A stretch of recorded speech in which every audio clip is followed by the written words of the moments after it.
Ah, the 90s. A time of great change, sax playing, and one of the most controversial wars of all time. Yes, I'm of course talking about the Yugoslav War, now playable in Battlefield Vietnam in 144p. This is overall a really well done mod, and considering that it basically has no competition, with custom recorded voice lines, a wide array of custom models and weapons, and expansive maps covering lots of the key areas of fighting during the war, such as Vukovar, Mostar, Sarajevo, the Serb offensive in Operation Corridor, and the controversial Croatian offensive of Operation Flash and Storm. You'll have a ton of fun with this.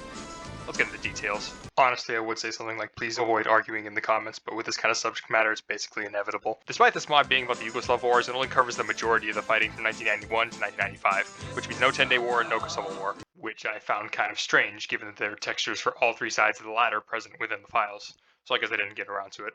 Regardless, the way the sides are implemented is great. The selection screen shows the big three of the Bosniaks, the Croatians, and the Serbs, with the quote-unquote Serbian side being changed to Croatia for battles set in the Croat-Bosniak War.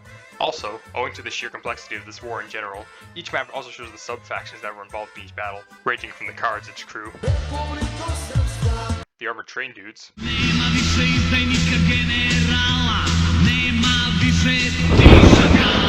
guys that blew up the Mostar Bridge,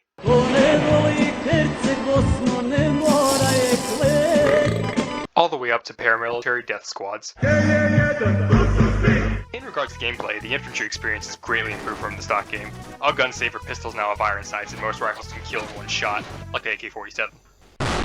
There are so many freaking AK-47s in this mod. There's Yugoslav AK-47s, Sniper AK-47s, Romanian AK-47s, Holy Stock AK-47s, Heavy AK-47s, 5mm AK-47s, Pakistani AK-47s, Rifle AK-47s. Okay, I'm just kidding. That's not an AK-47. Aside from that, there's actually a really unique selection of guns to choose from, like the Yugoslav copied MG42, PKM, and Scorpion, and also rare smuggled weapons like the Singaporean Ultimax, the South African Vector, and the Thompson.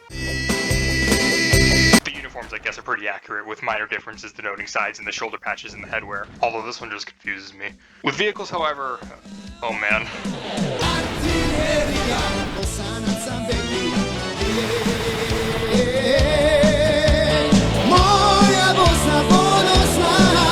There are so many unique ones in this mod, and I personally find it to be the most well done part of the mod.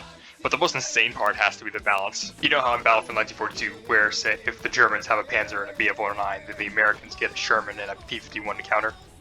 Yeah, that's not even close to what happens here. Take Barovo Selo, a map that takes place on the Serbia-Croatia border. On one side, you have the Yugoslav army using 3 jet attackers, a French heli with ATGMs, an M84 main battle tank, slightly inferior T-55, and an M80 IFV with autocannons and ATGMs. Whereas on the other side is a Croat militia with nothing more than a police van and a poorly painted T-34. It's so horribly asymmetrical that it's actually fun. I can't imagine any other mod where you can shell a modern European army with a World War II tank you took from Grandpa's garage.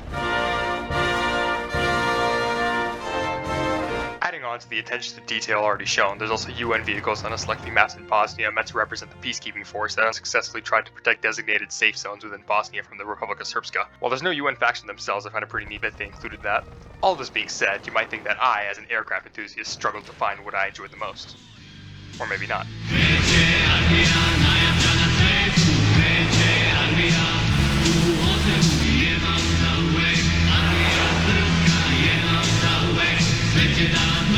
Don't get me wrong, the Croats and Bosniaks sometimes do have their own aircraft, but as it was historically, it's very insignificant compared to the Serbs. They got the majority of Yugoslav army equipment transferred to them. They have access to the SA-342 Gazelle, the Soko J-20 Coin aircraft, and the J-21 and J-22 light attackers.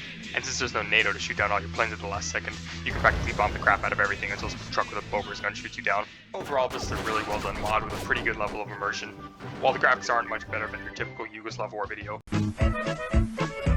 the amount of equipment that they got right is really great, and I highly recommend you try this if you've either never heard of this at all or want a break from Arma. See you next time.